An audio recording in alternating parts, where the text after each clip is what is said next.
I'm Gabriella. And I'm Michael. And this is Gridiron Talks. So how was your day today? Boring. I worked 8 hours. Anything interesting happen at work? A customer told me a really funny joke. What was the joke? Why do the Bears suck? Why? Because they used to be Cubbies. Ha, not even a good one. Because the Cubs are doing amazing this year, as we all know. So hopefully the Bears do amazing as well. Fingers crossed. You know, the Bears used to play at Wrigley Field. They did. So maybe it's a sign.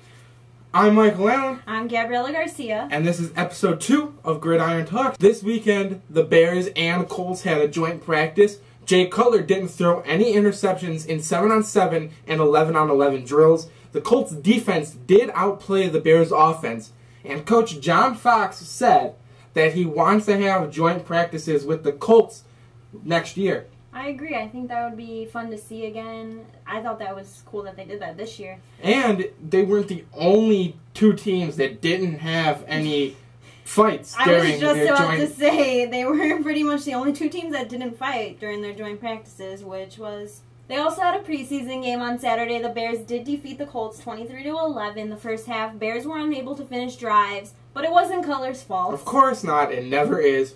Ever. Never his fault. Jay looked really sharp. He spread the ball around to 5 receivers, completing 8 of 9 passes. The bad news is Marquise Wilson suffered a hamstring injury early in the game. We can't afford to lose him. He was injured last year, and we just don't have any healthy receivers, so... Fingers crossed he gets better. Yeah, this is only preseason, and we're losing so many players. But Cutler bought time outside the pocket to find Josh Bellamy for 42 yards downfield for a completion, but the play was later brought back because of a penalty. But the best part of the game, for me at least, I don't know about you, Michael, but I loved watching it. Cutler scrambled 13 yards to the goal line, lowered his shoulder to... Timeout. Yeah. Timeout. Jay Cutler. Jay Cutler, our quarterback. Of Chicago Bears. Our quarterback. No, of the Chicago Bears. No, he's your quarterback. No, he's our quarterback.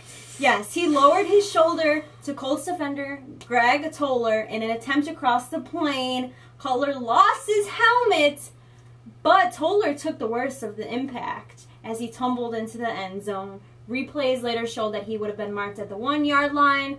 The booth did announce that Toller had a neck injury after that. Jay Cutler gave him that neck injury from lowering his shoulder. And it was pretty cool to see. I had to rewatch it a couple times because that's our quarterback, guys, whether you like it or not. But he does look tough. I'll say that. Wait. Jay Cutler. Jay Cutler. Yes. Tough.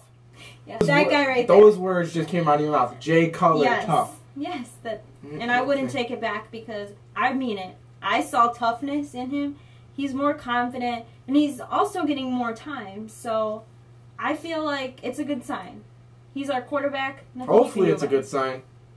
Hopefully. Well, I know you think the season, because the season hasn't started yet, that this isn't saying much. But it is encouraging as we head into the third preseason game against the Bengals on Saturday. For the second half of the game, the Bears ran the ball a lot, and Jimmy Clausen proved that he can be a very serviceable backup quarterback. Or a starter. No.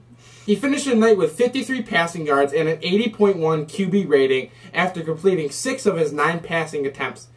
Quarterback David Fales made his preseason debut and completed 1 of his 2 passing attempts for 5 yards. He can stay at third string. Yeah, but the player of the game, in my opinion, no, I didn't pick Jay Cutler. You probably thought I was going to. Our rookie running back, Jeremy Langford, he was a beast on Saturday, and I loved seeing that after all these injury news, just everything. It just makes me happy to see that rookies are stepping up. He broke a 46-yard run and got his first NFL touchdown. He also scored a 2-yard touchdown, breaking a tackle and reversing field. So I have to give it up to him. He was amazing out there. I'll give him that. He was really, really good. He stepped up. Person who stepped down is Jeremiah Ratliff.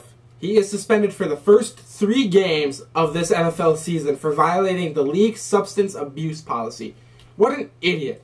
Yeah, we can't afford to lose any more players, like I said, and this is just all around dumb. He's an idiot. He would have been the starting defensive tackle.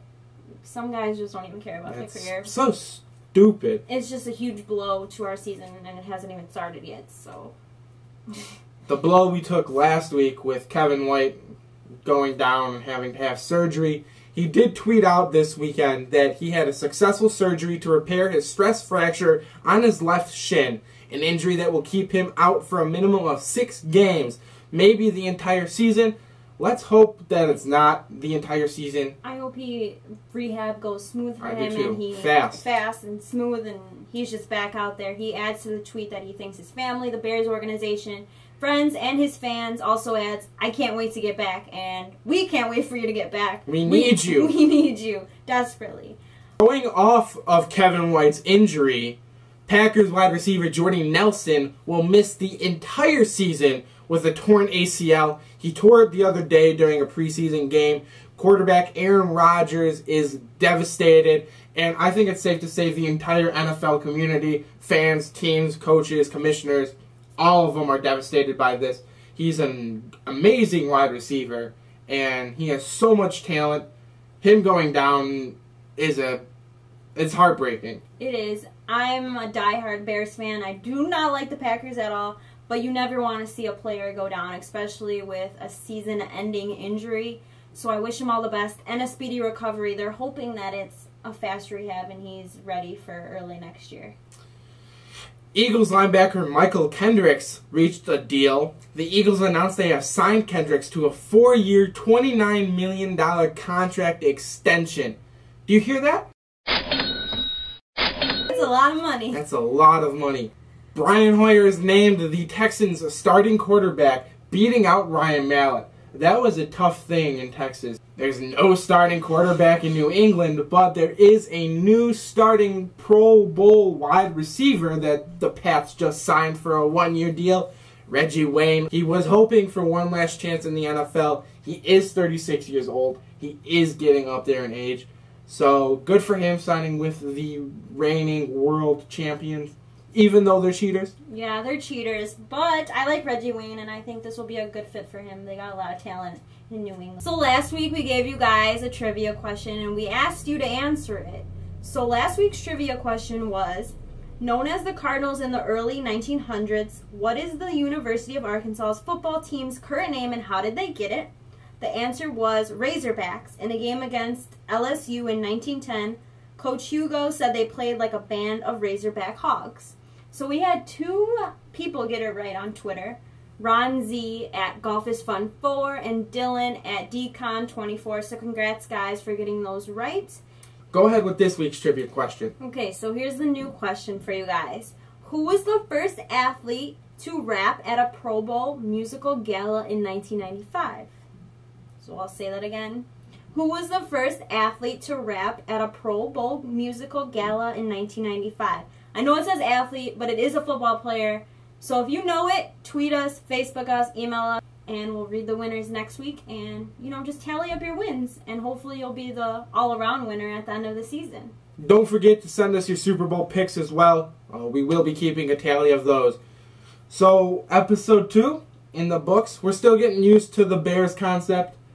It's way different than baseball, so look for a new episode of Northside Manor on Friday, and again, new episodes of Gridiron Talks every Tuesday. I'm Michael. I'm Gabriella. Go Bears.